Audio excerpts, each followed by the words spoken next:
Français parlent aux Français. Veuillez écouter tout d'abord quelques messages personnels. Bonsoir à toutes et bonsoir à tous. Bienvenue à la Fondation de la France Libre. Alors c'est le cycle de conférences dans une très très belle journée aujourd'hui avec eh bien, un invité que nous sommes très heureux d'accueillir ici dans nos murs. Il s'agit de Sébastien Imbertelli. Alors je vais évidemment présenter notre conférencier ce soir. Il s'agit d'ailleurs d'un de nos meilleurs conférenciers, je puis dire, un de nos meilleurs historiens, ça je le dis évidemment et je le confirme ici devant vous. Sébastien Imbertelli est agrégé et docteur en histoire, il est professeur au lycée Voltaire, ce lycée Voltaire d'ailleurs dont Sylvain me parlait tout à l'heure en disant qu'il avait été un centre d'accueil de Français libres en 1945. Voilà, c'est un parcours prédestiné, en tout cas. Et puis Sébastien Imbertelli, qui est membre du conseil scientifique de la Fondation de la France Libre. Vraiment, nous sommes très très heureux de l'accueillir aujourd'hui. Alors, il est l'auteur de plusieurs ouvrages, et notamment de celui qui va être un peu la source de cette conférence ce soir, les services secrets du général de Gaulle, le BCRA, 1940-1944, chez Perrin en 2009. Sébastien Imbertelli est également l'auteur de l'Atlas de la France libre, De Gaulle et la France libre, une aventure politique en 2010, des services secrets de la France libre, le bras armé du général de Gaulle, donc c'est en 2012, et puis il y a également l'histoire du sabotage, de la CGT à la résistance, donc en 2016. Voilà quelques-uns des ouvrages de référence de notre conférencier ce soir. Autrement dit, nous avons de la chance et nous allons vivre une soirée, une conférence vraiment exceptionnelle. Alors d'abord, un grand merci à Sébastien Imbertelli d'avoir accepté notre invitation. Je vous remercie vous aussi en rappelant qu'il y a ici de nombreux délégués dans la salle, puisque nous avions une réunion des délégués, une réunion nationale aujourd'hui. Et puis je vais saluer la présence d'un ancien.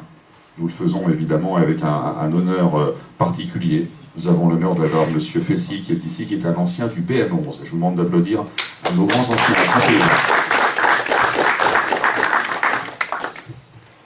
Voilà donc la parole à Sébastien Imbertelli. Bonsoir Sébastien. Bonsoir, merci Christophe, merci à vous tous. Donc effectivement, ça fait maintenant une vingtaine d'années que, je ne sais pas si je dois dire que le BCRA m'accompagne ou que j'accompagne le BCRA. En 1998, en fait, il se trouve que les archives du BCRA, du moins celles qui étaient détenues, qui sont toujours détenues d'ailleurs par les archives nationales, ont été rendues librement accessibles à tous et toutes. Et donc j'ai profité de l'occasion à l'époque pour me lancer dans une thèse qui m'a pris près de 10 ans. Et voilà, qui a été le début de mon aventure, en tout cas, dans la France libre. Alors, précisément aujourd'hui, je vais essayer avec vous de voir quelle est la place de ce service dans la France libre. Et pour commencer, en fait, je vais partir de deux cérémonies récentes, une de 2012 et une de l'année dernière, de 2018. Deux cérémonies récentes qui ont toutes les deux pris place de façon assez secrète, enfin assez fermée en tout cas, dans un cadre prestigieux, les Invalides. En 2012, vous avez donc là cette photo, vous reconnaîtrez peut-être le cadre des Invalides. Cette cérémonie a été organisée pour le 70e anniversaire de la DGSE, donc des services secrets français. La DGSE avait choisi, qui cherche à s'enraciner dans une histoire, avait choisi 1942 comme date de naissance du BCRA. Je reviendrai un petit peu, vous verrez que cette date est effectivement celle à laquelle le nom BCRA apparaît, mais enfin le service date de 1940, donc bon, disons que c'est un choix de célébration. Vous avez, alors lors de cette cérémonie, vous reconnaissez sans doute Daniel Cordier, qui était un agent du BCRA, le secrétaire de Jean Moulin. Vous avez Stéphane Hessel, qui, on le sait beaucoup moins, était le numéro 2 de la section de renseignement du BCRA, donc la section d'espionnage. Voilà, le ministre de la Défense, Gérard Longuet, à l'époque. Et le monsieur qui se tient debout derrière s'appelle Daniel de Vaprin, c'est le fils d'André de Vaprin, le colonel Passy, et son épouse. Et puis, vous avez debout ici, à droite, Erard Corbin de Mongeau, qui était le directeur de la DGSE à l'époque.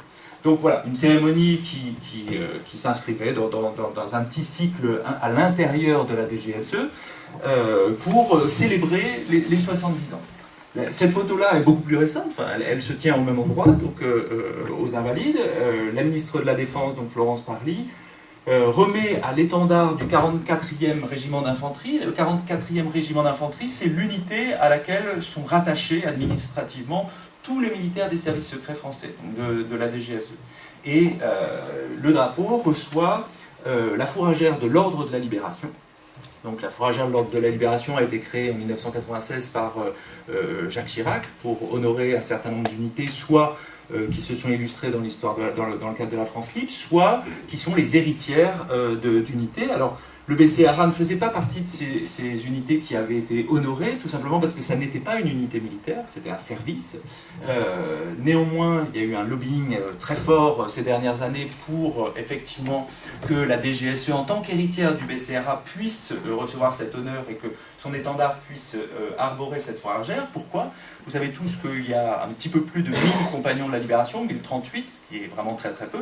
Sur ces 1038 compagnons de la Libération, entre 120 et 130, c'est-à-dire plus de 12%, ont été membres du BCRA. Ce qui fait, je vais y revenir, du BCRA l'une des unités les plus emblématiques de la France libre, puisque les compagnons de la Libération sont, on le sait, majoritairement, sont très, très largement des membres de la France libre.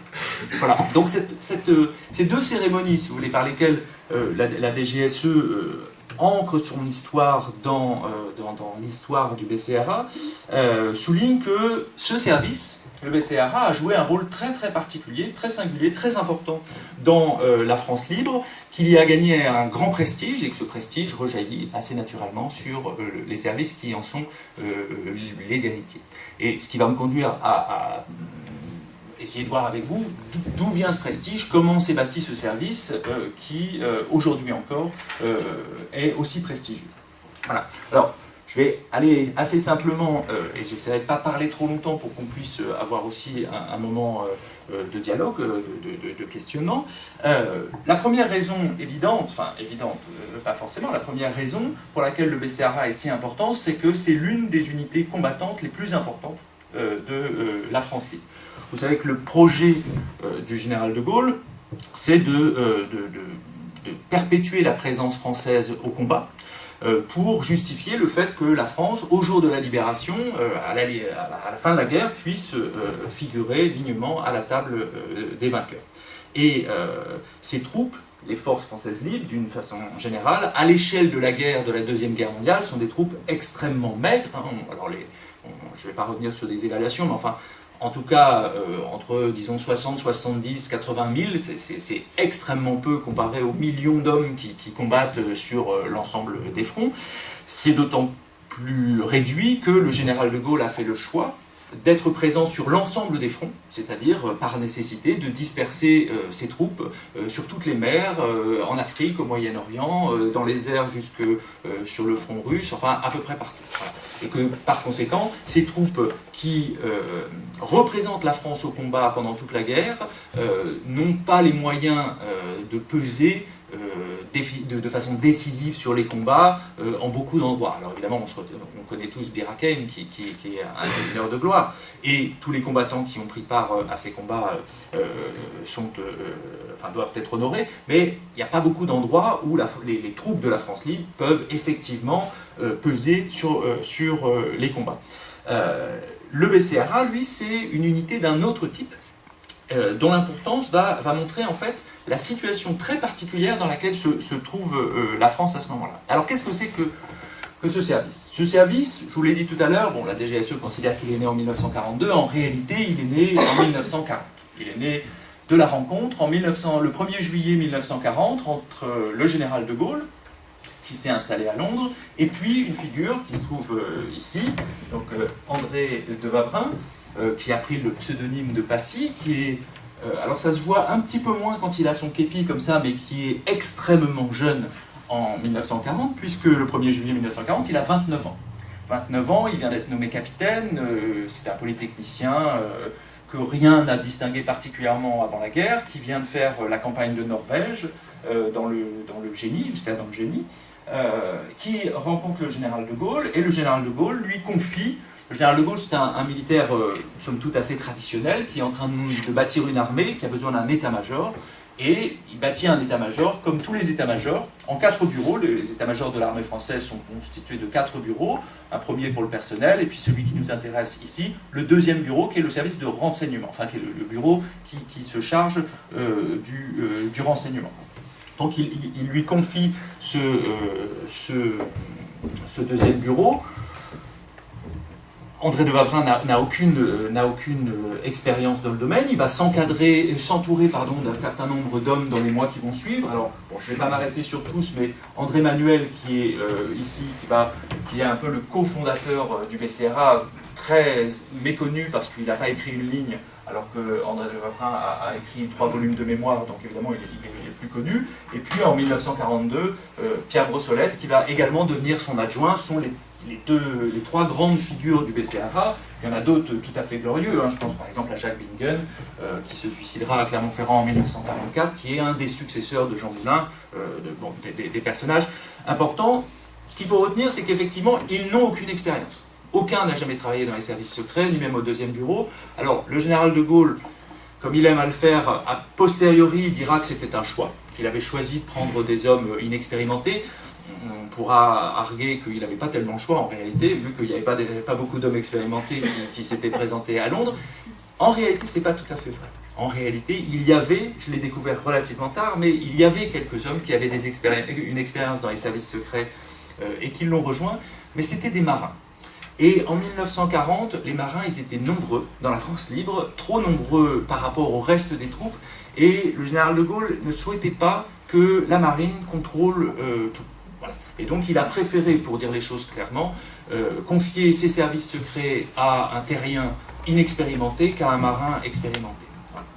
Donc il lui a confié ce service, et du coup, Passy va commencer à travailler avec les services secrets britanniques chargés du renseignement, ce qu'on appelle le Secret Intelligence Service, le MI6, le service d'espionnage britannique. Ils vont envoyer en France un certain nombre d'agents qui vont être chargés de recueillir des renseignements. Je reviendrai. Alors vous en avez un là, par exemple, un des premiers, c'est Maurice Duclos, dit Saint-Jacques, qui va être envoyé en France. Et puis, ces agents, quand ils vont circuler en France, dans des conditions assez difficiles, vont progressivement se rendre compte, ce qu'ils n'avaient pas du tout anticipé, que des gens en France avaient pris l'initiative de résister, sans les attendre. Eux pensaient qu'ils allaient devoir aller en France et essayer d'inciter les gens à résister, mais en réalité, en circulant en France, ils se rendent compte qu'il y a des Français qui n'ont pas attendu, qui commencent à s'organiser, qui ont formé des petits groupes, puis des groupes un petit peu plus gros, et par conséquent, qu'il serait intéressant d'établir la liaison avec ces résistants. Et du coup, Passy va commencer à travailler avec un deuxième service, son nom est ici, qui a été créé en même temps que le BCRA, ou le deuxième bureau, en juillet 1940, qui s'appelle le Special Operation Executive, le SOE, dont le rôle, cette fois, n'est pas du tout le discret travail du renseignement, mais au contraire de mettre le feu à l'Europe, selon l'expression consacrée, c'est-à-dire procéder à des sabotages, à des actions proprement militaires. Donc le SR, le deuxième bureau s'est rebaptisé service de renseignement à ce moment-là, noue des relations avec le SOI britannique pour effectivement commencer à assurer des liaisons avec les résistants en France. Je reviendrai sur ce point un petit peu plus tard. Puis ensuite, le service donc, a une branche renseignement, il a une branche action, il va se doter fin 1941 d'une branche contre-espionnage, c'est-à-dire d'une branche qui est chargée quand même d'interroger, d'essayer de démasquer d'éventuels agents de Vichy ou des Allemands qui tenteraient d'infiltrer les rangs de la France libre. Ils en ont démasqué un certain nombre, j'y reviendrai par la suite. Voilà. Et donc le service va progressivement grossir, mais grossir dans des proportions extrêmement limitées. Malgré tout, vous avez là une évolution des effectifs à l'intérieur du service. En bleu, les officiers. Alors, j'ai pas trouvé le chiffre pour la fin, on peut estimer qu'il y a une centaine d'officiers au moment de la libération qui sert au sein du BCRA, donc vous voyez que même à l'échelle de la France libre, c'est quand même pas très gros. Alors, il y a 570 personnes qui travaillent dedans. Les autres sont essentiellement des femmes, que je redécouvre maintenant. J'ai travaillé pendant 10 ans sur le BCA sans croiser jamais les femmes qui y travaillaient parce qu'elles avaient des rôles de dactylo, de ficheuses, etc. Je viens de travailler sur les femmes de la France libre et par conséquent on les redécouvre. Alors évidemment, elles sont nombreuses, elles ont une vie tout à fait intéressante, elles n'ont aucun pouvoir de décision, aucune n'est chef de section ou même sous-chef de section. Voilà, le BCRA, ses effectifs augmentent, mais ça reste un service globalement aux effectifs très modestes. Voilà. Alors, cette croissance, malgré tout, elle atteste que le service, elle atteste plutôt qu'émerge un front en France, un front intérieur, à côté des fronts sur mer, sur terre et dans les airs. À partir, disons, de 1941, c'est-à-dire finalement assez tôt, on prend conscience à Londres qu'il y a quelque chose qui commence à bouger en France et donc qu'il y a un front clandestin qui se développe. Ça souligne un peu la situation très singulière dans laquelle est la France libre. La France libre se veut un gouvernement, ou disons, enfin, même si on n'utilise pas le mot, se veut une autorité centrale d'un pays, mais elle est coupée du territoire sur lequel elle veut exercer son autorité.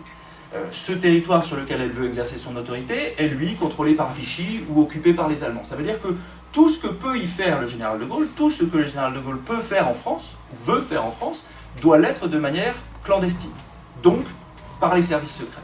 Donc vous avez une situation quand même tout à fait étonnante, qui serait aujourd'hui l'équivalent d'un ministre de l'Intérieur qui n'aurait de contact avec l'intérieur que par le biais des services secrets. Les services secrets vont être le seul et unique canal qui va relier le général de Gaulle au territoire, à la population française et à ceux, ce qui nous intéresse le plus là, qui ont entrepris d'y résister. Ça va donner évidemment à ce service une place toute particulière. Alors qu'est-ce qu'il va faire sur place? Qu'est-ce que ça veut dire? Il y a un front, quelle est la forme du combat? Bon. Le service fait d'abord du renseignement. La première vocation du BCRA, c'est le renseignement.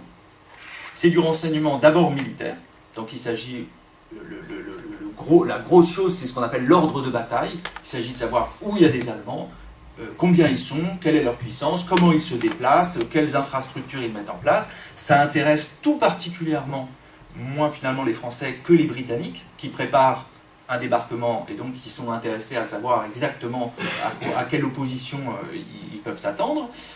Mais ce n'est pas le seul renseignement qui est intéressant. Il y a aussi un renseignement économique, politique, qui intéresse, lui, énormément la France libre. Pourquoi? Parce que la France libre souffre d'un syndrome qu'on pourrait appeler le syndrome des émigrés. Les émigrés, pendant la Révolution, c'est ces nobles qui sont partis à l'étranger, qui étaient convaincus, à Coblence notamment, qui étaient convaincus qu'ils incarnaient la France et qu'ils comprenaient la France, alors qu'ils étaient complètement déconnectés du peuple français. Et c'est devenu une hantise pour l'ensemble des émigrés, c'est-à-dire de perdre le contact finalement, de cesser de comprendre ce que pensent, ce que veulent, ce à quoi aspirent les gens qui sont restés en France.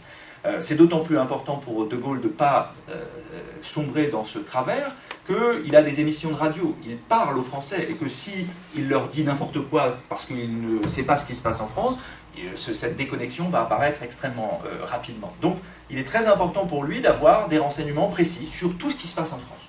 Économique, politique, vie quotidienne, l'ensemble de ce qui se passe en France, tout simplement pour nourrir les émissions qu'on appelle de propagande ou d'information, peu importe, qui vont nourrir ces émissions et montrer que la France libre, quand elle prétend incarner la France, est bien en prise directe avec ce que pensent et ce que veulent les Français, voilà, les concitoyens. Alors, bon, je vais aller évidemment trop vite, j'ai oublié de faire ça, mais enfin, on peut mesurer. On ne va pas s'attarder sur les chiffres très longtemps, mais ces renseignements, ils arrivent au BCRA essentiellement soit par télégramme clandestin, on pourra en reparler un petit peu, très compliqué, soit par courrier, c'est-à-dire que ce sont des rapports soit rédigés par les agents du BCRA eux-mêmes, soit par des sous-agents qui rédigent des notes et qui les envoient par opération clandestine. Alors on voit sur les deux, peut-être vous le voyez mieux d'ailleurs, on voit que la liaison et les échanges sont à peu près stables à un niveau assez bas jusqu'en 1942, voilà, jusqu'à fin 1942. Par exemple, si on prend les télégrammes, vous voyez, on est à 2-3 télégrammes en moyenne par jour. ce qui dans le cadre clandestin n'est déjà pas si mal, mais on voit très bien qu'à partir de 1943, on a une très forte augmentation et qu'en 1944, vraiment, les liaisons avec le territoire français prennent une ampleur considérable et la France libre est informée quasiment au jour le jour de ce qui se passe sur le territoire national. Voilà. Donc ça, c'est le renseignement. Il y a par ailleurs, donc je vous l'ai dit tout à l'heure, l'action, ce qu'on appelle l'action. L'action, c'est à la fois une action militaire. Vous avez des agents de la France libre qui vont être envoyés en France pour porter des coups directs à l'ennemi. Voilà. Par exemple, pour saboter des installations, la première opération spectaculaire réussie a lieu en juin 1941, à Pessac, près de Bordeaux, où une équipe de saboteurs du BCRA détruisent une centrale électrique qui alimente notamment une voie ferrée et puis la base de sous-marins de Bordeaux. Voilà. C'est finalement pas le plus courant, mais ça arrive. Vous avez ensuite, dans cette action, surtout, je vous l'ai dit, la volonté d'assurer la liaison avec ceux qui sont en France, les résistants, et notamment ceux qui finissent par être intégrés dans ce qu'on appelle les mouvements de résistance. Ces mouvements de résistance, ce sont des gens qui décident de faire quelque chose, et certains dans ceux qui décident de faire quelque chose sont décidés à agir activement, à porter là encore des coups à l'ennemi, éventuellement à se battre, les armes à la main. Les agents du BCRA qui vont être envoyés en France ont pour mission de déterminer où ils sont, qui ils sont, ce qu'ils peuvent faire, quel est leur potentiel, de quoi ils ont besoin, et puis petit à petit d'organiser l'envoi d'armes, d'instructeurs, pour organiser ce que l'on appelle une armée secrète. Ça porte ce nom, elle est créée en octobre 1942. Il ne faut pas se laisser trop obnubiler par le mot armée secrète, ça ne ressemble pas du tout, c'est une armée secrète, c'est une armée clandestine, donc ça ne ressemble pas du tout à une armée traditionnelle avec des bataillons, etc. Au contraire, l'armée secrète, ce sont de tout petits groupes, de quelques hommes, vraiment au grand maximum une dizaine d'hommes, des petites cellules qui, pour l'essentiel, doivent rester extrêmement discrètes et dont le but est d'intervenir au moment du débarquement. Voilà. Alors, il y a d'autres groupes qui, eux, ont pour vocation d'intervenir avant le débarquement, qu'on appelle les groupes francs, qui peuvent aussi être aidés, armés, mais l'essentiel, c'est l'armée secrète. Voilà. Donc ça, c'est l'action militaire, soit directe, soit pour encadrer les résistants qui sont en France. Puis il y a une action politique. L'action politique, ça consiste là aussi à faire le lien avec les résistants qui se mobilisent en France, avec un but très très clair, c'est de préparer la libération. Préparer la libération pour éviter deux choses redoutables du point de vue du général de Gaulle, la guerre civile, et puis une vacance du pouvoir, un vide entre le moment où le régime de Vichy, personne n'en doute, s'effondrera et disparaîtra avec les Allemands, et puis le moment où de Gaulle arrivera en France. Il y aura forcément, enfin en tout cas on craint qu'il y ait un vide, et du coup il s'agit d'organiser cette transition du pouvoir à la libération, en communiquant entre de Gaulle et les chefs de la résistance en France. Voilà.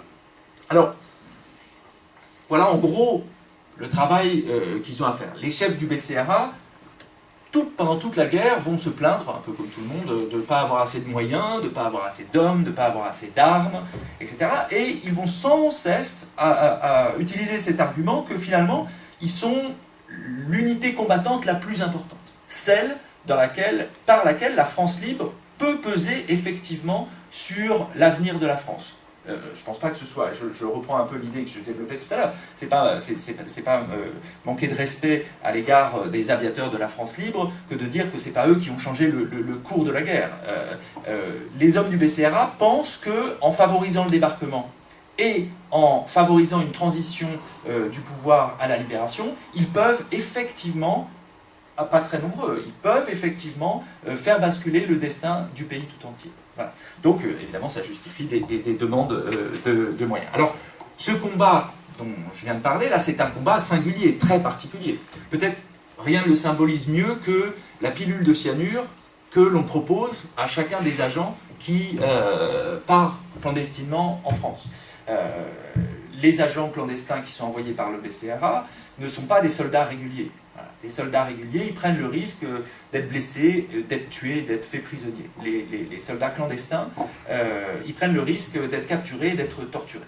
D'où le fait qu'on leur propose, on met à leur disposition le moyen d'échapper à la torture s'ils le souhaitent. Alors vous avez des agents, je pense par exemple à Olivier Courteau, un agent d'enseignement, vous avez des agents qui refusent de la prendre, pour des raisons religieuses parfois, pas toujours, et puis vous en avez beaucoup qui la prennent, et parmi ceux qui la prennent, eh bien, vous en avez qui l'utilisent et d'autres qui ne l'utilisent pas. J'ai parlé de deux hommes tout à l'heure. Pierre Brossolette a été arrêté, et Pierre Brossolette, vous le savez tous j'imagine, avait évidemment une pilule de cyanure, mais il ne l'a pas utilisée en vertu du principe que s'il utilisait sa pilule de cyanure, il disait aux Allemands qu'il venait de Londres, et que par conséquent il mettait en danger tous ceux qui étaient autour de lui et qui apparaissaient comme des gens importants. Et finalement il s'est suicidé en se jetant par la fenêtre. Mais quelqu'un comme Jacques Bingen, par exemple, Jacques Bingen qui a été arrêté à Clermont-Ferrand en 1944, s'est échappé une première fois, et puis s'est réfugié sous un porche, a été dénoncé par la boulangère du coin qui a dit qu'il était là, et a avalé sa pilule de cyanure, et en 2 secondes était mort. Voilà. Donc vous avez cette possibilité là. En définitive, vous avez...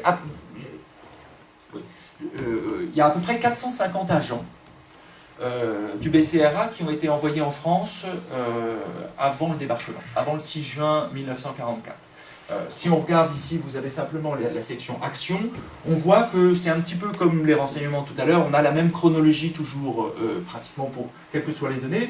On voit que le nombre d'agents qui est envoyé jusqu'au premier semestre 1943 est relativement limité, et puis que c'est à partir du second semestre 1943 que ça augmente sensiblement. Ça augmente encore au cours du premier semestre 1944, et puis ça franchit encore un dernier cap au cours de l'été 1944, mais la nature des combattants qui sont envoyés change, puisque à partir de 1944, on a une transition du combat clandestin vers le combat ouvert. Donc un certain nombre de ces hommes qui sont parachutés, je pense par exemple aux Jetbirds, sont en uniforme. Donc ils sont destinés, ils ont davantage une position de combattant. Et d'ailleurs, certains refusent absolument de sauter sans parachute, enfin sans parachute, sans uniforme, sans uniforme, parce que précisément ils croient, ils ont tort, mais ils croient que l'uniforme les protégerait contre les exactions allemandes. En réalité, Hitler a signé en octobre 1942 ce qu'on appelle le Kommandobefehl, l'ordre commando, qui fait que tous les hommes et femmes parachutés étaient exécutés. Voilà. Alors, au début, très peu de volontaires de la France libre souhaitent devenir agents clandestins. La plupart des volontaires qui s'engagent dans la France libre, en fait, ce qu'ils veulent, c'est être des combattants, c'est mettre un uniforme, avoir une arme et aller se battre au front. Ils ont une vision assez classique du combat tel qu'on peut l'avoir. Et c'est seulement progressivement que le combat, alors, en particulier pour un certain nombre d'entre eux qui sont dans les camps d'entraînement et qui trouvent que c'est quand même hyper long d'attendre dans les camps d'entraînement pendant des mois. Daniel Cordier en est un exemple assez typique, hein, et qui finalement voit là un débouché pour essayer, pour reprendre ses mots, d'aller tuer du Boche. Bon, en réalité, il n'en tuera pas beaucoup, mais disons que ça s'impose à un moment comme un moyen d'aller plus vite et d'être effectivement directement efficace. Alors qu'est-ce qu'ils vont faire? Quels sont leurs rôles? Il n'y a pas 50 rôles en réalité qui peuvent... alors ça c'est le personnel disponible en août 1943 à Londres, qui peut être parachuté par la section action. Donc les chiffres sont vraiment ceux d'août 1943, peu importe. Ce qui importe, c'est de savoir ce qu'ils peuvent faire. Pour la section renseignement, vous avez des officiers qui partent pour organiser un réseau. Leur rôle, c'est de recruter des gens qui sont bien placés, notamment du point de vue professionnel, et qui peuvent retirer là où ils sont des renseignements précis et intéressants. Ensuite, vous avez pour l'action, vous avez ce qu'on pourrait appeler des officiers de liaison, donc qui sont envoyés par la France libre pour assurer la liaison soit militaire, alors c'est cela, officiers chefs de région, c'est ce qu'on appelle les DMR, les délégués militaires régionaux à partir de l'été 1943. Ils sont chargés, on les appelle aussi les ambassadeurs, ils sont chargés de faire la liaison entre la France libre, l'état-major londonien, et chacune des 12 régions françaises, 6 en zone sud, 6 en zone nord. Vous avez aussi des agents de liaison politique. Je vous ai parlé de Jacques Bingen, il est d'ailleurs dans les 9, là. Jacques Bingen et Claude Bouchinet-Serrel remplacent au pied levé Moulin comme officier de liaison politique auprès des mouvements après l'arrestation de Jean Moulin. Vous avez ensuite alors ce qu'on appelle les pianistes, les radios, qui sont fondamentaux, qui ont un rôle extrêmement ingrat, très risqué, très dangereux, et aussi très ennuyeux, parce que les radios transmettent des choses qu'ils ne comprennent pas. On leur communique des messages qui sont codés, et ils transmettent des choses, et le reste du temps, ils attendent. Et ils essayent de trouver des endroits. Tous ont témoigné de ce que c'est particulièrement pénible. Il en reste deux principaux. Alors les saboteurs là qui ont l'air plus nombreux que les autres, mais c'est pas vrai. Donc ce qu'on appelle saboteurs, c'est en fait plus large que ça. Je vous l'ai dit tout à l'heure. C'est soit ils vont aller eux-mêmes saboter. Par exemple, à partir de 43, on sabote beaucoup les pylônes électriques, les centrales électriques, bon, évidemment les voies ferrées. Soit, le plus souvent, ils vont être formateurs, en fait. Ils arrivent et leur rôle, c'est d'expliquer aux résistants sur place comment on utilise le matériel qu'on reçoit d'Angleterre. Parmi eux, vous avez une femme, Jeanne Boeck, dont vous avez déjà dû entendre parler, la plastiqueuse à bicyclette, dont le rôle à Londres, au sein de la France Libre, était d'apprendre aux agents qui allaient partir à fabriquer des explosifs à partir de produits du commerce, pour le cas où ils n'auraient plus d'explosifs anglais. Bon, en réalité, ils ne le faisaient quasiment jamais, mais ça lui a donné envie à elle de partir. Elle a demandé dès 1942, 42 c'était absolument non, et puis en 43 on a eu besoin de monde et on l'a formée. Et donc elle est partie effectivement, elle a été parachutée à côté d'Alençon, et dont nous sommes tous les deux originaires pour le cas où...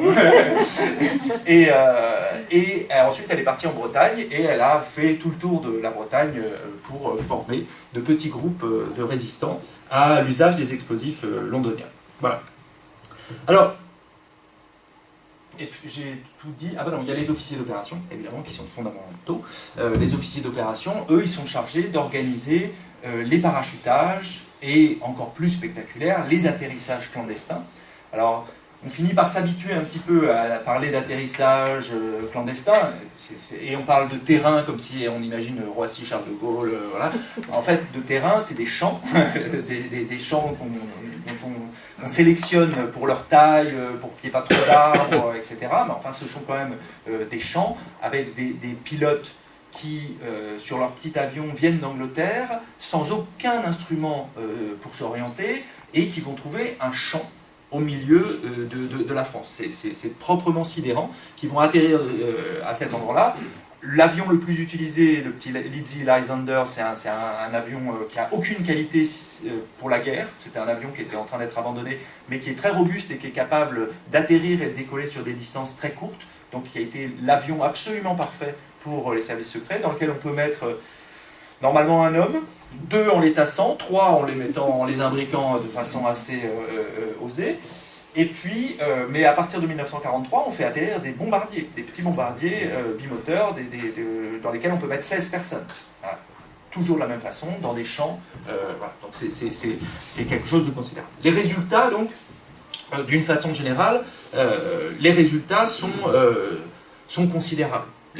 Obtenus par le service. En fait, on pourrait généraliser, on pourrait appliquer au BCRA une formule qui a été utilisée pour Jean Moulin, qui est que sans le BCRA ou sans Jean Moulin, il y aurait eu des résistants, bien sûr, il y aurait eu des résistants, des gens qui se seraient soulevés en France, etc., mais il n'y aurait pas eu la résistance. Il n'y aurait pas eu probablement cette possibilité d'unifier l'ensemble des résistants et du coup de leur donner leur efficacité à la fois militaire, soulèvement au moment du débarquement, et politique d'incarnation de la France.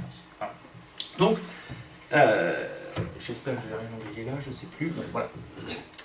Donc, le BCRA, d'abord et avant tout, c'est ça. C'est une unité combattante fondamentale pour la France libre. Et cette unité combattante, elle va devenir, elle s'impose progressivement comme une administration centrale, essentielle, de l'État que De Gaulle est en train de créer. La France libre que le général de Gaulle crée à Londres, puis qui va se décaler à Alger pour quelques mois avant de se transformer, cette France libre, c'est un État en formation qui se dote progressivement de tous les instruments dont dispose un État normal, et parmi eux, le BCRA, c'est une des administrations essentielles. Alors, ça pose la question d'abord de la relation entre le général de Gaulle et le BCRA lui-même.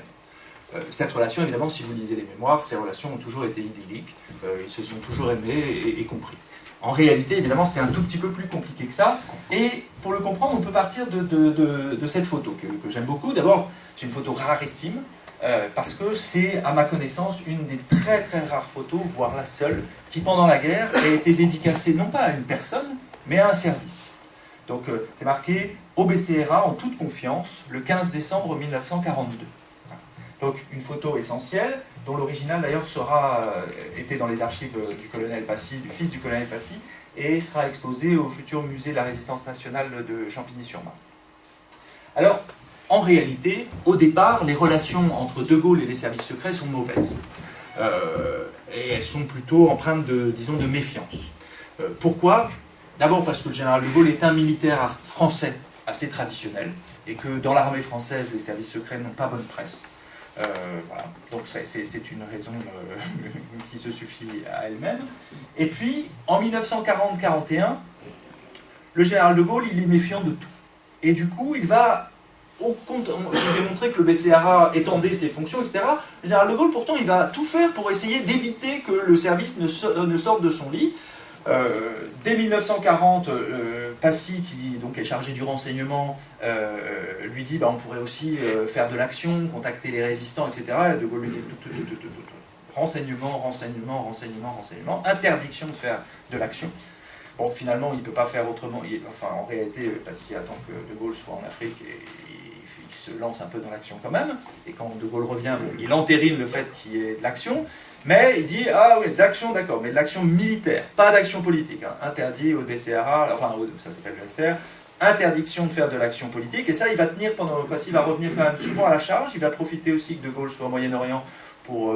Mais quand De Gaulle va revenir, il va tout remettre en arrière. Il interdit formellement à Passy de faire de l'action politique pendant 1 an, du printemps 41 au printemps 42.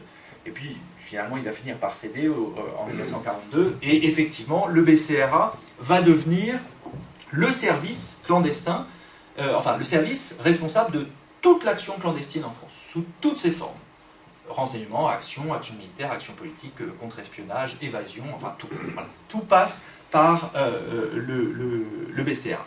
Et à partir de là, il y a une véritable confiance qui va se nouer entre De Gaulle, Passy et le BCRA. Alors, la date n'est pas un hasard. 15 décembre 1942, pourquoi est-ce que le général de Gaulle a si confiance dans le BCRA en décembre 1942 ? Tout simplement parce qu'on est quelques semaines après le débarquement allié en Afrique du Nord, après l'opération Torche. Et l'opération Torche, pour le général de Gaulle, bien sûr, c'est une bonne nouvelle, puisque ça libère une partie du territoire français, et en même temps, c'est un moment d'extrême faiblesse pour lui, puisque les Alliés, les Américains en tête, ont décidé de soutenir un autre poulain, beaucoup plus docile, le général Giraud, et que le risque est, on l'oublie trop souvent, le risque est réel pour le général de Gaulle d'être tout simplement mis à l'écart en novembre, décembre, 42 et encore en janvier, février 1943. Donc le général de Gaulle, il est en extrême faiblesse, et finalement son seul point fort, il ne faut pas oublier que l'armée d'Afrique, c'est 2 fois plus de soldats que les forces françaises libres, donc il est d'autant plus en état de faiblesse. Donc, son seul point fort, c'est précisément son lien avec la résistance intérieure, son lien avec les mouvements de la résistance intérieure qui lui apportent son soutien. Or, ce lien, il est établi par le BCRA. Donc, il a besoin de ce service. Il lui fait effectivement confiance. Ça se matérialise comment ? Je vais essayer de raccourcir un petit peu, parce que alors j'ai pas suivi mais je suis toujours un peu long. Ça se matérialise comment ? Par une folie. Comme le général de Gaulle peut en faire, on ne sait pas assez, mais comme une folie. Le général de Gaulle fait rien moins que d'envoyer en mission clandestine en France le numéro 1, le numéro 2 et le numéro 3 du BCRA. Tout l'état-major du BCRA part. Alors, André Manuel part en zone sud, on n'en a pas. C'est une mission extrêmement importante, extrêmement dangereuse, etc. Elle n'a pas laissé dans les mémoires beaucoup de traces, à la fois parce que Manuel était extrêmement discret, et puis parce que Manuel rejoint en fait Jean Moulin, et que c'est Jean Moulin qui capte la lumière, et que les 2 hommes sont parfaitement d'accord sur tout, donc ils travaillent en commun. Par contre, Passy et Brossolette partent en mission, c'est la mission Arquebus-Brumaire, ils partent en zone nord, et ils font en quelques semaines pratiquement le même travail que ce que Jean Moulin a fait en zone sud en presque 1 an. C'est-à-dire qu'ils établissent le contact avec des mouvements de résistance dont certains étaient vaguement connus à Londres, dont d'autres étaient totalement ignorés.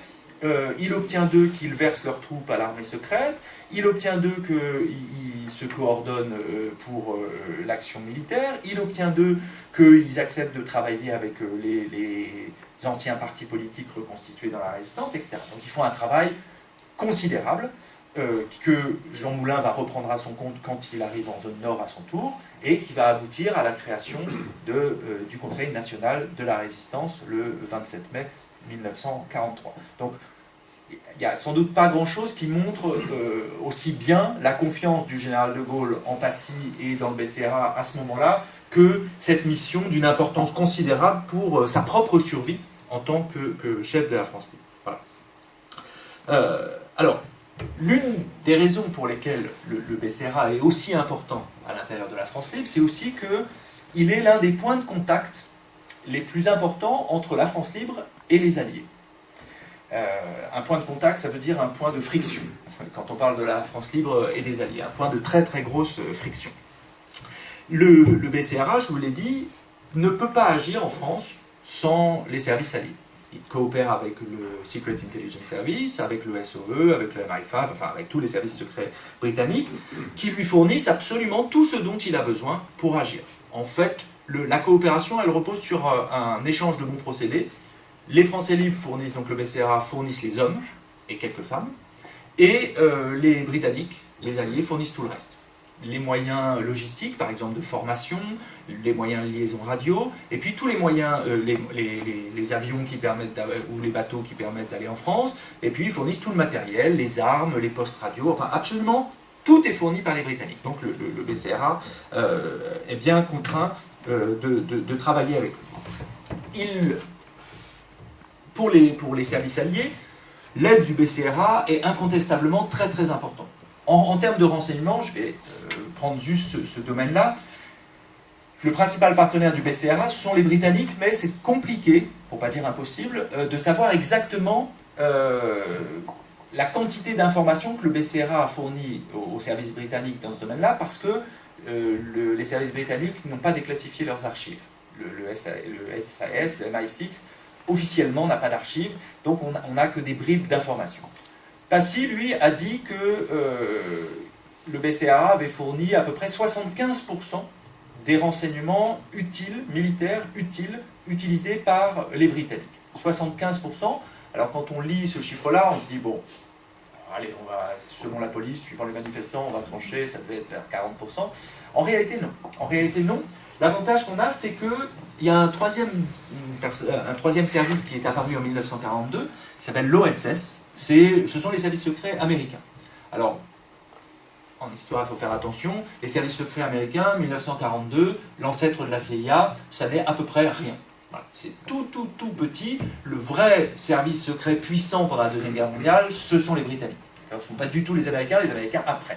Ils apprennent vite, ils ont beaucoup de moyens, ce qui fait que ça leur permet de devenir très fort très vite. Mais à ce moment-là, ils ont un énorme avantage, leurs archives sont déclassifiées, donc on peut les consulter. Alors, on voit que la base OSS de Londres affirme que 5% des renseignements qu'elle reçoit en février 1943 sont d'origine BCRA, 40% en juin 1944. En réalité, dans le rapport d'où sont tirés ces chiffres-là, on apprend que ce qui est en mauve, les 49, 14, 9% là, qui viennent des Britanniques, ce sont en fait des renseignements du BCRA transmis aux Britanniques qui reviennent à l'OSS. Donc en fait, ça fait beaucoup plus. Et surtout, j'ai trouvé, maintenant il y a quelques années, dans les archives présidentielles du président Roosevelt, une note du chef de ses services secrets. Donc c'est le chef des services secrets américains qui parle à son propre président. Il n'a pas de raison de flatter Passy en quoi que ce soit, qui dit que 80% des renseignements utilisés pour la préparation du débarquement en Normandie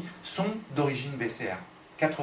Donc quelque chose d'assez exceptionnel en termes de rendu. Voilà. Alors, sauf que les relations avec ces services-là, avec les services britanniques, sont très compliquées. Pourquoi elles sont compliquées?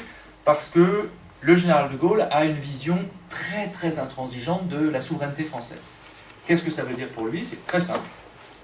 Aucun Français, aucun Français ou Française ne peut être engagé par un service étranger sans son accord, même si c'est un allié. En clair, les services secrets britanniques n'ont pas le droit d'engager des citoyens français ou des citoyennes françaises sans son accord. Et le général de Gaulle considère également qu'aucune action clandestine, de quelque nature qu'elle soit, ne peut être menée en France sans son accord. Voilà. Sauf que les Britanniques, puis a fortiori les Américains après, ne le reconnaissent pas, lui, du tout, comme le chef d'un gouvernement français.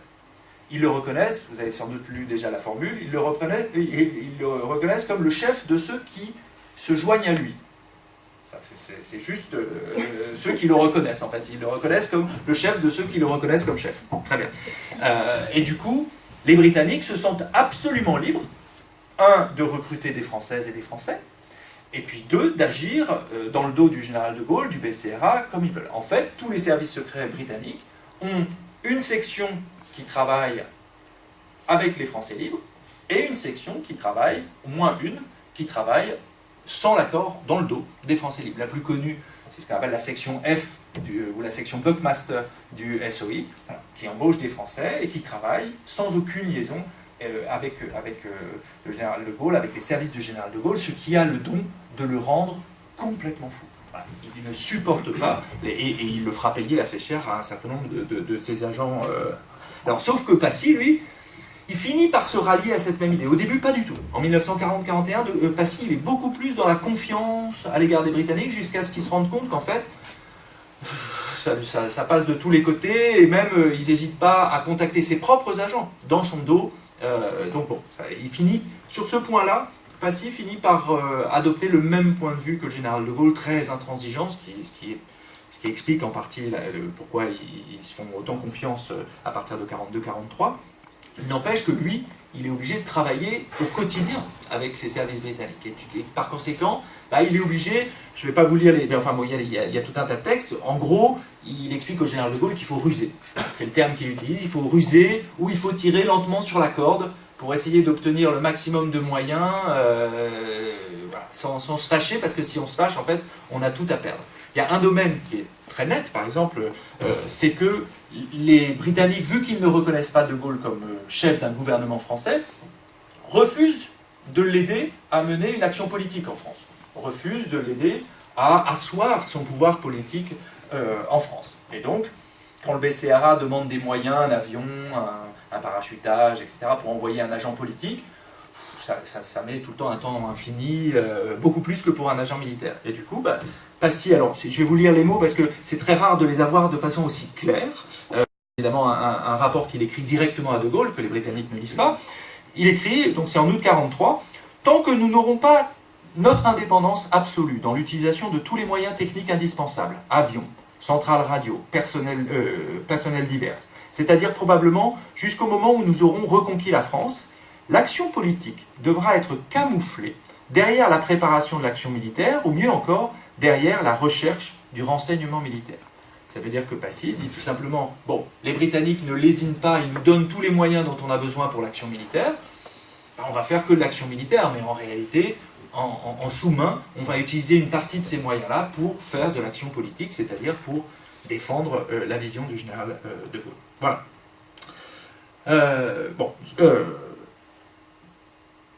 Le BCRA constitue, là on est dans le cadre de la France libre. À partir de 42-43, justement, il y a ce personnage, Giraud, qui apparaît, l'Afrique du Nord, et on a une compétition, ce qu'on appelle la querelle des généraux, une compétition à mort entre ces deux généraux.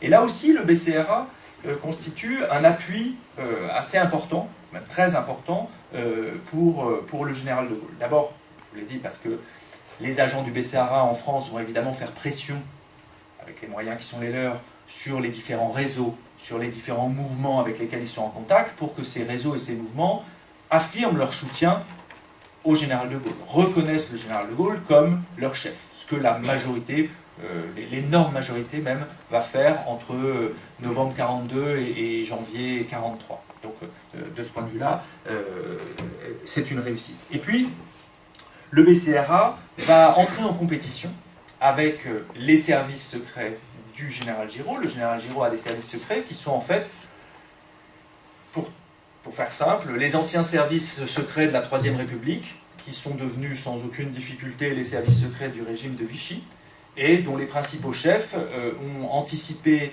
de quelques jours ou pas d'ailleurs, ça dépend lesquels, l'invasion de la zone sud en novembre 1942, et sont partis en Afrique du Nord. Et se sont mis à la disposition de Darlan, de Giraud, et ont recréé des services secrets en Afrique du Nord. Et donc, à partir de là, il y a une discussion pour savoir qui aura le pouvoir, et puis évidemment, il y a une discussion pour savoir qui contrôlera les services secrets, quels seront ces services secrets. On ne peut pas avoir un État et deux services secrets. Donc comment on va faire? Pendant des mois, jusqu'en juin 1943, rien ne bouge, chacun a ses services secrets. Et puis progressivement, on va arriver pour les services secrets comme pour l'armée, à ce qu'on appelle l'amalgame, c'est-à-dire la fusion très très conflictuelle, très difficile, entre les services gaullistes et les services girodistes. Et globalement, ce sont les girodistes qui vont... ce sont les gaullistes, donc les dirigeants du BCRA, qui vont garder le contrôle des services secrets. Le chef, ça va être un politique, c'est Jacques Soustelle. Jacques Soustelle qui va prendre la direction de la Direction Générale des Services Spéciaux. Alors Giraud n'était pas content parce que c'était pas un militaire. Donc le général de Gaulle lui a dit si vous voulez, c'est pas grave, on peut lui mettre un uniforme. Et puis voilà, ça a calmé, il est resté en costume.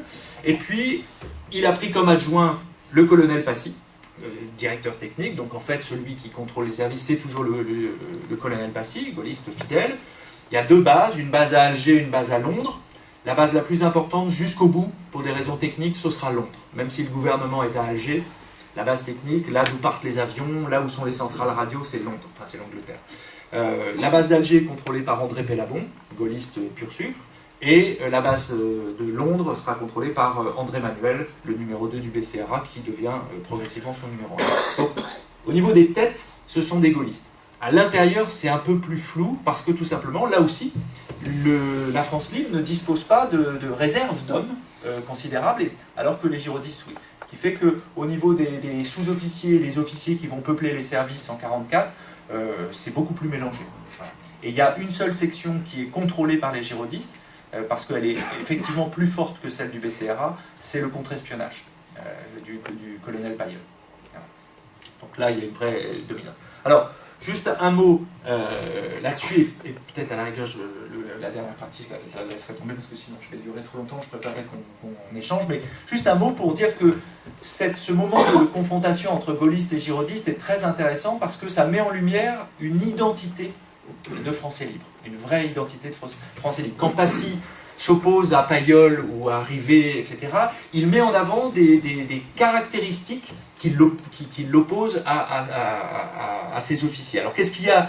Évidemment, il y a l'adhésion à la personne du général de Gaulle. Bon, être gaulliste, être français libre, c'est être attaché à la personne du général de Gaulle. C'est aussi considérer que le 18 juin, l'appel du 18 juin, c'était la seule voie de l'honneur. La seule voie de l'honneur, évidemment, quand ils écrivent ça et qu'ils le disent aux girodistes, c'est une manière sans arrêt d'appuyer et de leur dire vous faisiez quoi déjà le 18 juin et le 19 et jusqu'en 43 en fait, vous avez fait quoi. Donc ensuite, c'est une identité qui est très marquée par la jeunesse. La jeunesse, le dynamisme. Et on ne mesure pas bien là, mais quand on a les personnages l'un face à l'autre, là on a en fait Passy qui a du haut de ses 32 ans, qui est en face d'officiers supérieurs qui ont presque le double de son âge, voire le double de son âge. Voilà. Et au-delà de l'âge, il y a la question de l'expérience. Les girodistes se prévalent d'une expérience, d'une tradition. Ils s'inscrivent dans un temps long. Alors que les Français libres sont d'une certaine façon des révolutionnaires. Et donc disent, en réalité, la tradition, tout ça c'est bien joli, mais ça nous a fait perdre. Alors que nous, on n'avait pas d'expérience, on est jeune, on a inventé quelque chose. On a inventé quelque chose et ce quelque chose, ça a marché. Je vais m'arrêter. La dernière question, vous êtes un petit peu, non? Comme... un petit peu, oui. Ce serait bon. bien d'aborder la dernière question. Ouais, ok, alors je me suis... Oh, oui, si, si. Hop, allez. Top. Alors, une des questions qu'on peut se poser, là, tout ce que j'ai dit, c'est plutôt à l'avantage, enfin, ça sert plutôt la France libre, c'est que certains ont considéré que, malgré tout, malgré ça, le BCRA pouvait être considéré comme le talon d'Achille, le point faible du général de Gaulle. C'est assez paradoxal, vu ce que je viens de dire, mais ça a été très fortement perçu pendant la guerre. Pourquoi? Parce qu'il y a autour du BCRA toute une légende, une légende noire qui se diffuse, une très mauvaise réputation, quelque chose qui sent, disons, le soufre. Cette légende noire, elle est née en fait au sein même de la France libre. Elle est née au sein de la France libre, et vous avez un certain nombre de voix qui se sont élevées au sein du mouvement pour dire que parce que le BCRA était peuplé en gros de fascistes, il portait atteinte à l'image même de la France libre, et par conséquent, il l'affaiblissait. Ça vient de deux endroits à l'intérieur de la France libre, c'est assez bien identifié maintenant. Ça vient d'abord de tout l'entourage de l'amiral Muselier. L'amiral Muselier est le seul personnage d'une certaine dimension à l'intérieur de la France libre qui a pu imaginer à un moment supplanter le général de Gaulle, prendre la place du général de Gaulle, et il a compris lui aussi très rapidement que le contrôle des services secrets, c'était quelque chose de très important. Et du coup, lui et son entourage, je pense en particulier à André Labarthe, ont diffusé l'idée que le deuxième bureau, le SR, le BCRA, en fait, était un repère de cagoulards, d'extrême droite, anti-républicains, et que finalement ça allait bien, puisqu'il percevait De Gaulle comme un apprenti dictateur, et donc une sorte de Gestapo à son service, tout ça faisait sens d'une certaine façon. Alors, quelques remarques là-dessus. D'abord, c'est vrai qu'il y a au moins un cagoulard à l'intérieur du BCRA. Je vous l'ai montré tout à l'heure, c'est Maurice Duclos, Saint-Jacques, que Passy présente dans ses mémoires comme une sorte de gentil nounours, qui ne correspond vraiment pas à la réalité. D'abord, c'était un géant, et puis il avait une voix de stentor, et il était tout sauf discret, et il se vantait lui-même d'être un ancien cagoulard. Il sera jugé après la guerre, et pas condamné d'ailleurs, en raison de ses services pendant la guerre. Mais donc, il y a effectivement des voix d'extrême droite qui s'expriment à l'intérieur du BCRA. Il est très peu probable que Passy, en revanche, ait été cagoulard, ait été d'extrême droite. Ce n'était pas non plus un homme de gauche, il faut bien le dire. Cette tension avec la marine, avec Muselier, va être particulièrement forte autour de septembre-octobre 1941, quand De Gaulle revient à Londres, et puis que Muselier essaye de le marginaliser avec l'aide des Britanniques. Et à ce moment-là, le sujet de tension, celui qui aboutit à une rupture, c'est le contrôle des services secrets. En fait, Muselier veut contrôler le BCRA, qu'il veut confier à son chef d'état-major, Moret, et De Gaulle, à ce moment-là, refuse absolument, il écrit, de lui laisser ses services secrets avec tous les fils de son action en France. Voilà. Et c'est sur ce sujet précis du contrôle des services secrets que les deux hommes vont rompre, et que en quelques mois, Muselier va être isolé et va devoir quitter la France libre. Et puis à côté de ça, à côté de l'ensemble de Muselier, vous avez un groupe qu'on appelle au départ, disons, les républicains de la France libre, ou la France libre de gauche. Ils ne sont pas très nombreux, ils parlent pas très fort au début en particulier, ils ont décidé de faire plutôt profil bas. Je pense en particulier à un homme comme Henri Hauck, qui est le directeur du travail à l'intérieur de la France libre, qui est un homme très important, et qui très rapidement, lui aussi, considère quand même que l'équipe du BCRA est un petit peu à droite, un peu très à droite même, et qu'une action politique en France qui serait menée par le BCRA, du coup, ne pourrait pas s'adresser à des syndicalistes, ne pourrait pas s'adresser à des socialistes, ne pourrait évidemment pas s'adresser à des communistes, enfin, que du coup, si les services secrets de la France libre sont contrôlés par de tels hommes, eh bien, ça coupe la France libre de toute une partie de la résistance, en fait. Voilà. Et ce qui va se passer, en fait, c'est que, sur ce point, c'est le BCRA qui va évoluer. Les hommes du BCRA sont effectivement... Alors, ils disent tout le temps qu'ils sont apolitiques. Ils sont apolitiques en réalité. En 1940-41, ils sont sans être partisans, ils ont des valeurs qui sont plutôt des valeurs de droite. Mais à partir de la fin 41 et surtout à partir de 1942, il y a un vrai basculement. Et pourquoi est-ce qu'il y a un basculement? Tout simplement parce qu'ils se rendent compte que les gens sur lesquels ils veulent s'appuyer en France, les gens qui sont prêts à prendre des risques, les gens qui s'engagent dans les mouvements de résistance, etc., sont massivement des gens de gauche, massivement des gens qui viennent des anciens syndicats, des anciens partis, y compris du Parti communiste. Et vous avez en 1942 un vrai moment communiste pour le BCRA, qui sera bien vite oublié après, mais en 1942, les communistes représentent l'espoir ultime du BCRA, qui cherche des gens pour agir, pour prendre des risques, pour tirer, pour saboter. Il n'y a pas grand monde à côté des communistes pour le faire. Et donc, c'est le BCRA qui évolue de ce point de vue-là à partir de 1942. Bon, en 1943, la peur du communisme va reprendre le dessus par la suite.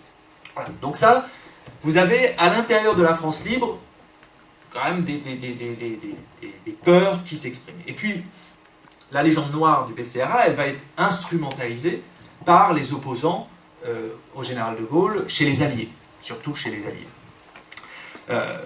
Là aussi, beaucoup chez les Alliés reprochent, enfin tous en fait, reprochent au général de Gaulle d'être intransigeant, dur, pas commode, enfin ce qu'on lit partout et ce qui quand même a l'air de correspondre à peu près à une certaine réalité. Par contre, et ils ajoutent à ça, surtout les Américains, que probablement c'est un apprenti dictateur puisqu'il n'a pas été élu, etc. etc. Bon. Le problème, c'est qu'il y a un point sur lequel de Gaulle est quasiment inattaquable. C'est le point de la morale. L'armure de ce point de vue-là ne semble pas avoir de faille. Il n'aime pas, enfin, il pourchasse pas les femmes, il économise pas, il n'a pas des châteaux en Espagne. Voilà, du point de vue moral, il a l'air assez net. Et évidemment, c'est embêtant. Et donc, parmi les adversaires du général de Gaulle, il y en a qui se disent ah, le BCRA peut être le point faible. Le BCRA, ça peut être le talon d'Achille. Et ça commence en 1942. Pourquoi ça commence en 1942? Parce qu'il y a plusieurs incidents. Il y a notamment un agent qui est interrogé par la section contre-espionnage qui se suicide dans les bureaux du BCRA. Et on commence à parler de ce qu'on appelle à l'époque les Duke Street Murders, les meurtres de Duke Street. Donc le fait que, c'est logique, puisque le BCRA est une Gestapo, il doit forcément y avoir des salles de torture et des gens qui sont tués. Là-dessus se développe, si je dois avoir sa photo, voilà. Il y a un garçon qui arrive, qui s'appelle Maurice Dufour. Maurice Dufour arrive à Londres au printemps 1942. Il a servi dans un réseau britannique, pas du BCRA, un réseau britannique, mais quand il arrive en Angleterre, comme beaucoup de ces gens qui ont servi dans des réseaux britanniques, parce que ça s'est fait comme ça et qu'ils ont servi qui ils ont pu sur le terrain, on ne choisissait pas aussi facilement, mais quand il arrive à Londres, lui, il veut s'engager dans la France libre. Donc il s'engage dans la France libre, et puis il est interrogé par la section de contre-espionnage, et très vite ça se passe mal. Ça se passe mal, à la fois parce que d'abord il a prétendu avoir obtenu des décorations et des grades qu'il n'a jamais obtenus, donc c'est un usurpateur, c'est un problème dans l'armée quand même, et puis il refuse de dire quoi que ce soit sur ce qu'il a fait avec les Anglais. Et ça, chez les gaullistes, ça passe vraiment très très très mal. Donc finalement, il s'enfuit. Il s'enfuit, il arrive à s'enfuir, et il trouve asile chez des Britanniques, et à partir de là, il commence à raconter qu'en fait, il a été torturé. Il a été torturé dans les bureaux du BCRA pour lui faire avouer tout ce qu'il avait fait pour les Britanniques. Et puis, à partir de là, il va trouver des fonds assez importants pour pouvoir porter plainte, entamer une action judiciaire contre Passy, Vibo, De Gaulle, enfin, vraiment pratiquement tout le monde. Ça pourrait être tout à fait marginal, mais ça ne l'est pas du tout. Alors, d'abord parce que ça pose la question de la réalité. Est-ce qu'effectivement, il a été torturé? On n'a pas d'éléments décisifs là-dessus. Ce qu'il faut comprendre, c'est qu'on est en 1942-1943, et que les responsables de la section contre-espionnage du BCRA, c'est pour l'essentiel d'anciens policiers. Et que dans la police de 1942-1943, sans parler de torture, mais quelques baffes, des coups, c'est le lot commun. Voilà, la violence fait partie des techniques d'interrogatoire des policiers français, ce qui n'est pas le cas des policiers britanniques du tout à l'époque, ce qui les choque énormément même. Alors, on n'a pas de preuves définitives, mais en tout cas, ça n'est pas du tout improbable.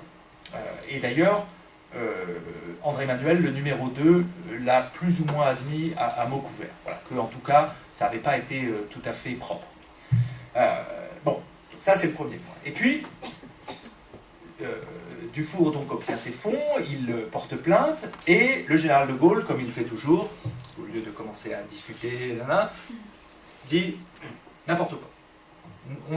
Il interdit à tous les Français de parler de l'affaire, il interdit à tous les Français libres de se rendre au tribunal, de répondre aux convocations de la justice. Voilà. Ça n'existe pas pour le général de Gaulle.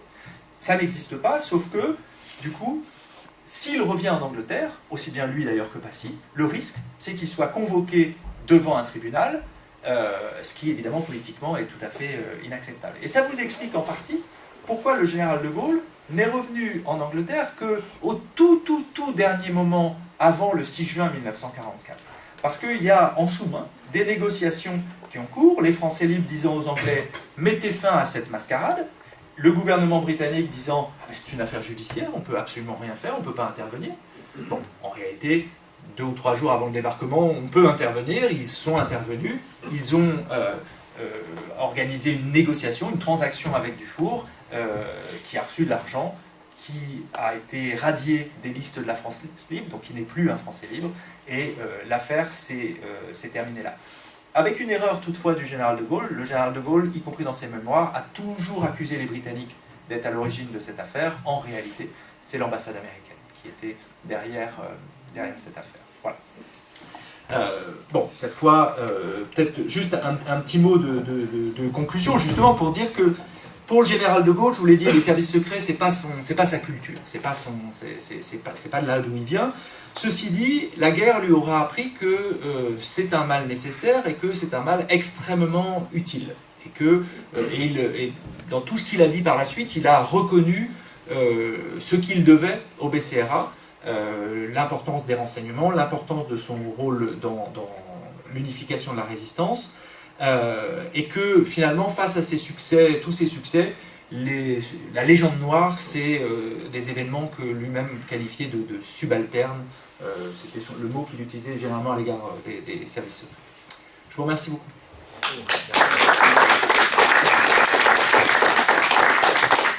Voilà, merci beaucoup à Sébastien Bertelli pour cette conférence. Il va y avoir des questions évidemment dans la salle, hein, mais...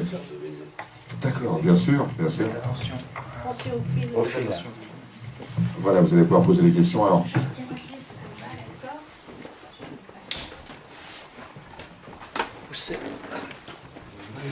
Alors il y a une question, effectivement, on va vous apporter le micro, voilà qu'on entende la question. Monsieur qui est là-bas. Oui, Jean-Guy Bourche. Question, quelle importance a eu dans l'efficacité au sein de la France libre cette affaire de Légion Noire? Je sais, vous savez que pour mon père qui était en Angleterre, ça a été très important, correspondance, ça a été un drame, un combat dans le combat. Mais est-ce que ça a été très microcosmique ou est-ce que ça a eu aussi des impacts, y compris en France Je suis désolé, en fait, j'ai pas entendu le début de la question. Du coup, Quelle importance a eu cette affaire de Légion Noire au sein de l'action de la France libre? Non pas seulement à Londres où c'était très important. Au début, je disais que finalement ma famille, mon père en particulier, a été touché par ça, je dirais, hein, avec la barre Muselier, l'arrestation de Muselier aussi. Vous avez bien sûr, pas, de janvier 41. Alors, en fait, au-delà du cercle londonien, quelle importance a eu cette affaire dans l'action en France occupée des agents? Est-ce que c'est sorti du cénacle, je dirais, des gens de Londres? Alors, je peux parler là. C'est sorti du cénacle des gens de Londres. En France, non. En France, ça a eu un impact important à Alger, puisque Muselier ensuite s'est mis lui-même au service du général Giraud, et donc on a un rebond de cette affaire en Algérie, et les services girodistes utilisent cette légende noire également contre le BCRA et donc contre le général de Gaulle. En France, par contre, les bisbilles londoniennes, même quand elles sont d'importance, en fait, sont largement ignorées. Voilà. Les Français de France n'arrivent même pas à comprendre très souvent la différence entre les Britanniques et les Français libres. Enfin, voilà, pour les Français de France, à part un petit groupe qui est particulièrement bien informé et qui fait éventuellement la navette, pour les autres, c'est un ensemble assez indéterminé, l'Angleterre, et évidemment, il n'y a pas d'écho de ces choses-là dans les émissions de la radio, il n'y a pas d'écho de ces choses-là dans les journaux, donc non, c'est quelque chose qui les laisse, qui est relativement loin d'eux. On a d'autres questions? Oui. Véronique Bourdis, mon père s'est évadé par l'intermédiaire du réseau Andalousie Oui. sur l'Espagne, avec le chef de réseau, enfin, avec l'aide de M. de Clarins. Ouais. Est-ce que vous pouvez nous dire un mot un peu de l'action du BRCA par rapport à ces gens qui se sont évadés vers l'Espagne? Alors, les évasions par l'Espagne, il y a une chronologie, ça commence dès 1940, mais c'est mince, et puis c'est très très risqué, parce qu'en 40-41, début 42, le gouvernement espagnol, sous couvert de neutralité, en réalité est plutôt proche de l'Allemagne, et du coup n'hésite pas à renvoyer les évadés qu'il capture en France. Le grand moment d'évasion, c'est à partir de novembre 1942, surtout novembre, décembre 42 et puis 1943. Les réseaux d'évasion du BCRA ou des Britanniques d'ailleurs aident. Par contre, en Espagne même, le BCRA dispose de très peu de moyens, extrêmement peu de moyens. Et du coup, ça a provoqué chez beaucoup de gaullistes, disons de cœur, qui se sont retrouvés pendant des mois et des mois internés dans les prisons espagnoles, disons un ressentiment, le sentiment d'être laissé un peu à l'abandon par les gens qui voulaient rejoindre, tout simplement parce que il y a Mitchell, donc il y a un représentant du BCRA en Espagne, mais en fait, ceux qui ont la haute main, ce sont les Britanniques et les services girodistes. Les services girodistes, eux, ils ont un représentant puissant, et donc ils arrivent à canaliser vers l'Afrique du Nord davantage d'évadés. Mais sinon, pour les Français libres, c'est un moment vraiment difficile. Un certain nombre, je viens d'étudier le cas d'une femme notamment qui fait ça, un certain nombre sont même obligés de passer par, disons, Lisbonne ou Gibraltar. Ils sont envoyés en Afrique du Nord, où ils sont reçus évidemment extrêmement mal, où on leur demande ce qu'on appelle d'opter, c'est-à-dire de choisir pour les gaullistes ou les girodistes. Ceux qui optent pour les gaullistes sont plus maltraités évidemment et sont renvoyés manu militari en Angleterre, enfin, dans des conditions qui sont vraiment épouvantables. Voilà, donc ça ne contribue pas en plus à rassembler ou à rapprocher gaullistes et girodistes. C'est vraiment une histoire compliquée, difficile. Après, il y a eu l'aide de la Croix-Rouge, et puis cet évêque. Oui, c'est ça, Boyer-Mas. Mais c'est un girodiste. Il est tout à fait lié aux autorités d'Alger, en fait. Voilà, ouais, tout à fait. Merci. Bonjour monsieur, Georges Chedeville, délégué de la Fondation de France Libre pour les Hauts-de-Seine. Oui, vous avez dit que les Américains avaient fait leur réseau à partir de 1942. Hein? En fait, les services secrets américains sont créés en 1940. Les Américains n'avaient pas de services secrets jusque-là. Ils ont créé. Oui. Ils étaient dans les SOE. Il y avait des Américains déjà dans les SOE. Il y avait quelques Américains. Oui, là, ceux dont on parle. Et des Canadiens, énormément. Alors, les Canadiens, bien sûr, ils ne sont pas américains. Je parle des habitants des anglophones. Hein. Oui. Absolument. Anglophones, parce que les autres étaient vichicistes, les francophones. Ouais. Et voilà. Donc, les Américains étaient déjà là, bien avant l'entrée en guerre des Américains. Quelques Américains. Mais en tant que service... Ouais, ils documentaient qui? Les Anglais? Pardon? Ils documentaient les Anglais ou ces Américains, ils documentaient qui exactement là? Ils documentaient personne. Ils essayaient d'apprendre des Britanniques comment ça marchait. Voilà. Donc les Américains qui sont à Londres à partir de juillet 41, donc c'est la mission de Donovan, ce sont des missions d'exploration. Ils sont là pour apprendre. Ouais. Ils n'ont aucun réseau, ils n'ont aucun moyen. Non. Même les Français libres, avec leurs petits moyens, apparaissent comme des géants à côté de l'OSS à cette époque-là. Il faut attendre vraiment 44, 45, et puis après, pour que les moyens américains, notamment en matériel, fassent que ils deviennent très puissants, mais sinon, avant, pas du tout. C'était surtout des transmissions, les Anglais, les SOE. Non, pas du tout. Non. Il y avait beaucoup de transmissions quand même. Leur rôle, c'est pas les transmissions. Les transmissions, c'est les moyens par lesquels ils assurent le contact entre leurs agents sur le terrain et Londres. Mais leur rôle, c'est pas les transmissions. Leur rôle, c'est le renseignement. Non, le SOE, c'est pas du tout le renseignement. Ça, c'est le SAS, c'est le MI6. Donc, mais le SOE, le rôle, c'est l'action. Donc, c'est en gros le sabotage, pour dire les choses simplement. Question également à la dame. Oui. Vous voulez intervenir? Voilà. Après, d'accord. Ben voilà. Général Michel. Jean-Paul Michel, représentant de la Fondation Maréchal Leclerc. J'ai deux questions. Ouais. Vous avez évoqué la partie militaire de la DGSE en introduction. Le personnel militaire. Le personnel militaire de la DGSE se ralliant sous le drapeau du 44e mérite, depuis très longtemps. Et quelle était la part des militaires au BCRA initial et est-ce que ça a évolué en cours de route? Et deuxième question, je voulais savoir, lors de l'invasion allemande en Russie, quelle a été, est-ce qu'il y a eu une analyse sur l'impact des résistants, en particulier gauchistes, en France libre? Alors, sur les militaires d'actifs, parce qu'en fait, ils sont pour la plupart militaires, mais la majorité est militaire de réserve. Les militaires d'actifs sont très... Alors, Passy en est un, et il était militaire d'actifs, mais dans l'équipe du BCRA, alors je ne voudrais pas vous donner une proportion là, parce que je n'ai pas le chiffre en tête, mais enfin, ils sont très minoritaires.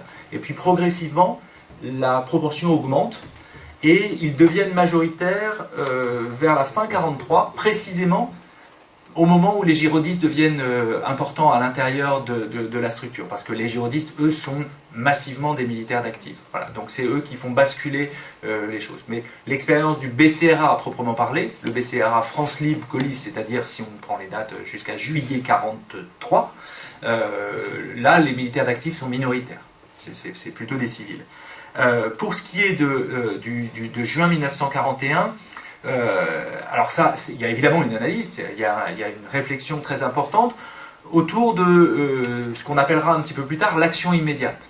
C'est-à-dire, vous savez que quand les Allemands envahissent l'URSS, le Comintern, donc en gros les soviétiques, donne l'ordre aux résistants dans l'ensemble des territoires occupés de passer à l'action clandestine. Donc l'humanité, pour c'est le titre, enfin pas de titre à l'intérieur, mais c'est le sabotage. Voilà. Et ce qui est extraordinaire, c'est qu'il y a une poignée de communistes, de militants communistes, très jeunes, qui effectivement passent à l'action, commencent à tuer des soldats allemands, commencent à faire dérailler des trains, enfin voilà, prennent des risques considérables, et évidemment subissent plutôt une répression extrêmement violente. Voilà. Et à Londres, se pose la question, qu'est-ce qu'il faut faire? Est-ce qu'il faut encourager une action immédiate? On ne l'appelle pas encore comme ça, on l'appellera comme ça un petit peu plus tard, mais est-ce qu'il faut encourager une action immédiate contre l'ennemi, avec l'idée que développent les communistes d'ailleurs, que l'action immédiate suscite la répression suscite la colère de la population, et donc favorise le recrutement de nouveaux résistants, avec un risque quand même, c'est que tout soit éradiqué? Ou est-ce qu'il vaut mieux organiser les gens, les résistants, dans la perspective du débarquement? Et pour le BCRA, la priorité des priorités tout le temps, ce sera le succès du débarquement. Voilà. Et par conséquent, il y a toujours un balancement entre les deux, une hésitation. Ils feront les deux en fait. Ils vont quand même faire les deux parce qu'ils se laisseront convaincre par l'idée qu'on ne peut pas maintenir les gens pendant 3 ans dans l'inactivité et puis leur demander tout d'un coup, du jour au lendemain, de devenir actifs. Qu'il faut bien les former, il faut les aguerrir, etc. Mais enfin, la priorité, ça restera toujours, et du coup, d'où la célèbre prise de parole du général de Gaulle en octobre 1941 à la BBC, qui dit, alors je vous cite de mémoire, mais qui dit, à la guerre, il y a une tactique, et il y a des ordres. Et les ordres que je donne, pour l'instant, c'est de ne pas tuer d'Allemands. Parce que, représailles, la population française est en position de faiblesse, et que c'est trop facile pour l'occupant de liquider tout le monde. C'est beaucoup ce qu'on pensait à l'époque en France. Bien sûr. Que les petites actions communistes provoquaient beaucoup de fusillades, Bien sûr. d'otages. Mais même à l'intérieur du Parti communiste, c'est une question qui a suscité le débat, c'est une question compliquée. Est-ce qu'il faut accepter la répression? Est-ce qu'il faut... Voilà. Ou est-ce que, sous prétexte qu'il y a une répression, il faut arrêter d'agir? Chacun se fait son opinion, mais c'est un débat très important à l'intérieur de la résistance, à l'intérieur du Parti communiste. Il ne faut pas croire que le Parti communiste a trouvé facilement des jeunes prêts à tuer, par exemple. Tuer était très très compliqué pour tout le monde. Donc ce qu'on admettait, ce qu'on favorisait plutôt, c'était les sabordages, l'attaque des transports, etc. Tout ce qui est tout à fait. des actions individuelles. Tout à fait. Juste un petit peu rajouter à propos des services de renseignement. En Afrique du Nord, les Polonais ont fait des services de renseignement pour les Anglais En France aussi. Et ce qui s'est passé, c'est que à un moment, donc, les Américains les ont approchés, leur dit on va transmettre les informations aux Anglais, enveloppe ouverte. On demande que l'enveloppe soit ouverte. Et après, ce qui s'est passé, c'est que les renseignements qui arrivaient à Roosevelt, c'était... ah ben c'est très bien, les Anglais et nous, on est même renseignements, donc ça doit être des bons renseignements. Mais en fait, ce n'était que les Anglais qui avaient fait le travail.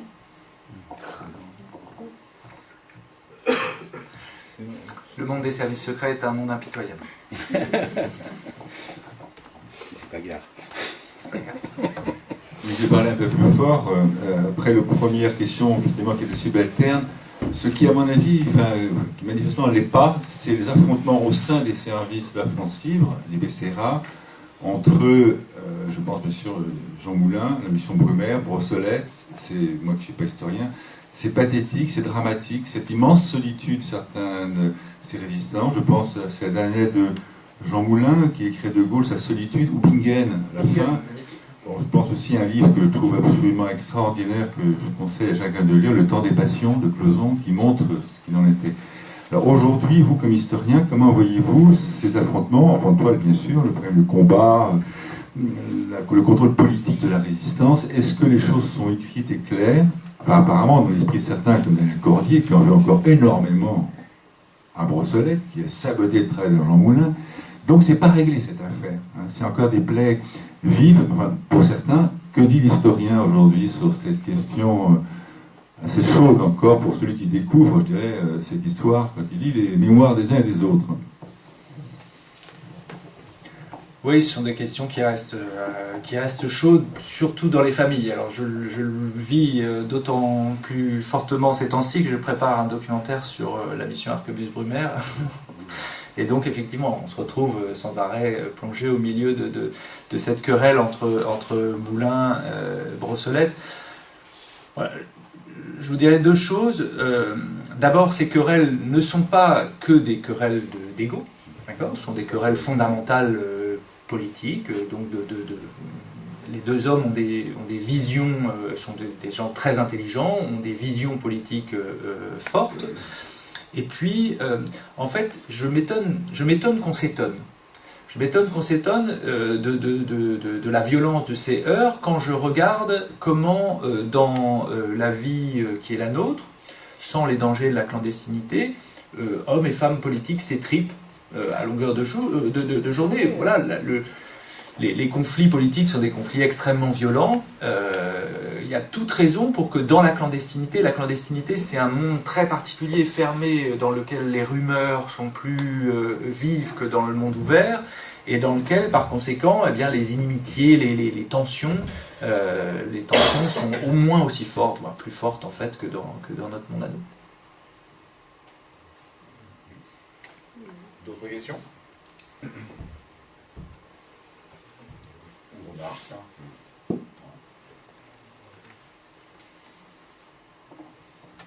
Voilà, effectivement, alors je ne sais pas si Sébastien va vouloir faire une petite conclusion, apporter. En tout cas, il est, je crois, essentiel de remercier Sébastien Albertelli, parce que d'abord, voilà, on peut l'applaudir encore une fois,